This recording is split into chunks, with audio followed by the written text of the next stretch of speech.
और इतना कह करके मैं आगे चल रहा हूं कि अश्वमेध सहस्त्राणी राज सूय शतानि च एकैन उपवासेन प्रबोधन्या लवेन नरः। जिन्होंने हर प्रबोधनी एकादशी का व्रत किया है मुझे 1000 अश्वमेध यज्ञ और 100 वाजपेयी यज्ञ करने का पुण्य उसने प्राप्त कर लिया। इतनी बड़ी महिमा यह 11 की। एक बात मैं निवेदन करूंगा जो प्रमाणित बात है। बात यह है कि जिस समय कोई उद्यापन करता है 11 का तो वह अपने परिवार में आदेश देता है हमारी एकादशी पूरी हो रही है, अपनी बहू को वो सास कहती है बेटा अब तुम्हें 11 शुरू करनी है, या बेटे को वो कहती है कोई न कोई परिवार में है वो लोग एकादशी के बिना रह नहीं पाते, घर में किसी न किसी के द्वारा 11 को वो चालू रखते हैं। यहाँ मेरी काफ़ी बहनें बैठी हैं, उनको मैं कहूँगा तो हमारी सास माँ की 11 पूरी हो रही है तो उसको अब अगली एकादशी से तुम उठा लो। 2, 4, 5 साल करने के बाद तुम अपनी बहू को दे देना, बेटियों को दे देना, ये एकादशी का नियम बरकरार चलता रहे तो और ज़्यादा ये बढ़िया है। व्रत बहुत हैं धरा पर, लेकिन 11 के व्रत से बड़ा कोई व्रत नहीं है। ऐसा बताते हैं कि व्यक्ति की मृत्यु होती है तो उसे इतना कष्ट होता है कि 20 करोड़ बिच्छू डंक मारे। एकादशी का व्रत तो मनुष्यों की बात छोड़िए, देवता भी 11 का व्रत करते हैं। आप बड़े बड़भागी हैं, भाग्यशाली हैं यदि एकादशी का व्रत करने की भावना आपके अंदर जागी है। और वृंदावन जैसी पावन धरती पर उसका उद्यापन हुआ है। बच्चे तो माँ बाबू जी के ऋण से मुक्त हो गए, समझ लीजिए। अश्वमेध सहस्त्राणी राज सूय शतानि च 1000 अश्वमेध यज्ञ और 100 वाजपेयी यज्ञ करने का फल प्राप्त होता है जिसने हरि प्रबोधनी एकादशी का व्रत किया है। हर प्रबोधनी एकादशी का। एक बात और मैं कहूँगा, देव सो जाते हैं उस दिन से लेकर के और देव जगते हैं तब तक गन्ना ना खाएं बीच में। ईख इसको खाना ठीक नहीं बताया, इसको तभी खाया जाता है जब आज की 11 में पूजा में इसको रखा जाता है। कुछ चीजें मूली है, गाजर है, कोई तो अदरक भी बताते हैं, और क्या है बैगन भी है, बैगन भी है। बहुत लोग तो कड़ी का भी परहेज करते हैं, वो कहते हैं देवउठनी एकादशी को उसके बाद ही ये सब चीज़ें हम लें। और चीज़ें आप खा लेते हैं, गन्ना तो खाइए ही मत। ईख ऐसा बताते हैं कि जो नारायण को पूज करके हर प्रबोधनी एकादशी पर भगवान की पूजा करके ही गन्ना खाते हैं, ईख खाते हैं। तो जो गन्ने का रस है ये लक्ष्मी वर्धक है, श्री वर्धक है। बताते हैं इससे घर में घाटा नहीं होता, नुकसान नहीं होता, व्यापार फेल नहीं होता। इतनी बड़ी विशेषता। इस ब्रज में आज के दिन हर ब्रजवासी के हाथ में एक एक गन्ने का टुकड़ा होता है। आज भी यदि आपने देखा हो तो जो परिक्रमा लगा रहे होंगे सबके हाथ में गन्ना होगा, ईख। देखा था आपने क्या? अब मैं तो यहाँ था नहीं, मैं तो उधर ही था, लेकिन मैंने पहले देखा है ना, पूर्व में देखा है परिक्रमा वालों के हाथ में एक ईख गन्ना होता है पूरा।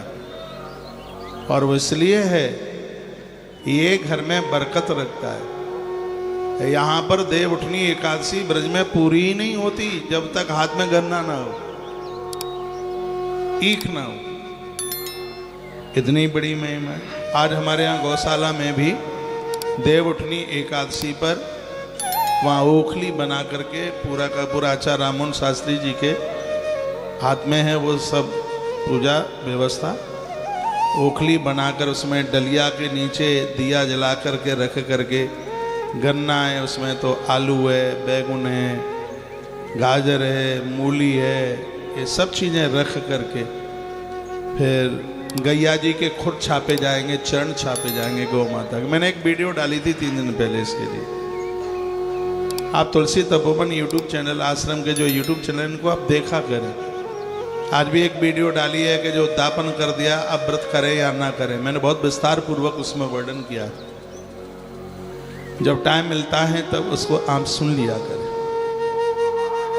तो आज की एकादशी बहुत पूर्व जन्म सहस्रेषु यत पापम समुपार्जितम, 1000 वर्ष पूर्व के भी पाप होंगे।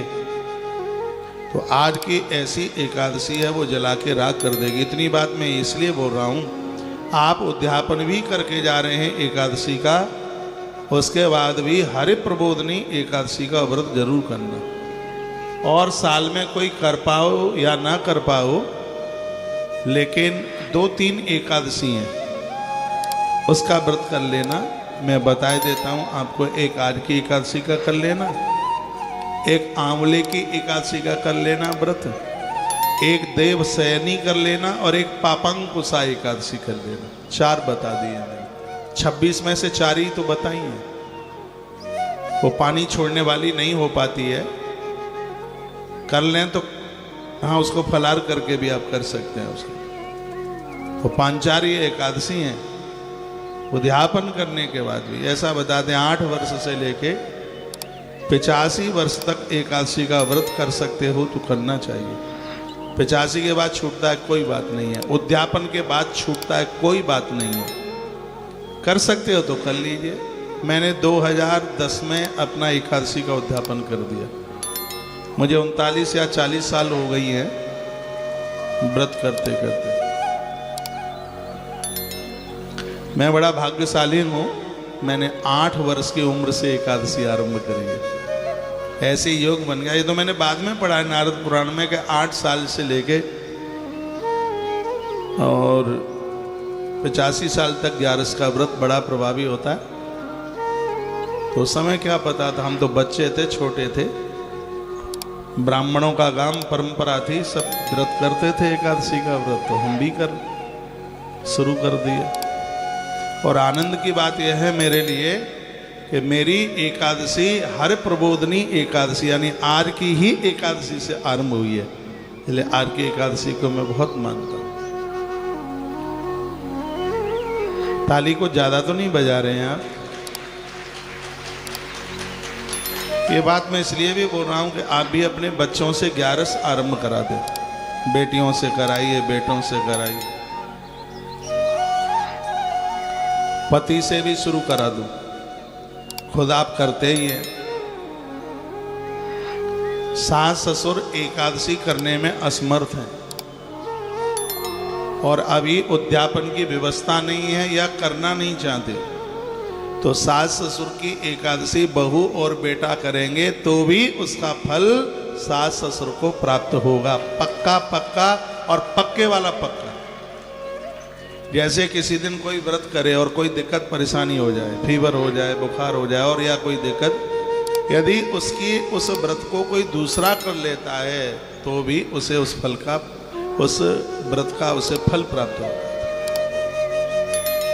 जिनके माता पिता सास ससुर व्रत करते करते चले गए, उनका उद्यापन नहीं हो पाया, तो उनका बेटा और बहू 1 साल तक व्रत करे और उसके तत्पश्चात अपने माता पिता के निमित्त एकादशी का उद्यापन करना। वो कहीं भी हों, किसी भी क्षेत्र में हों, उसका पुण्य उनके पास पहुंचेगा ही, कोई रोक नहीं सकता।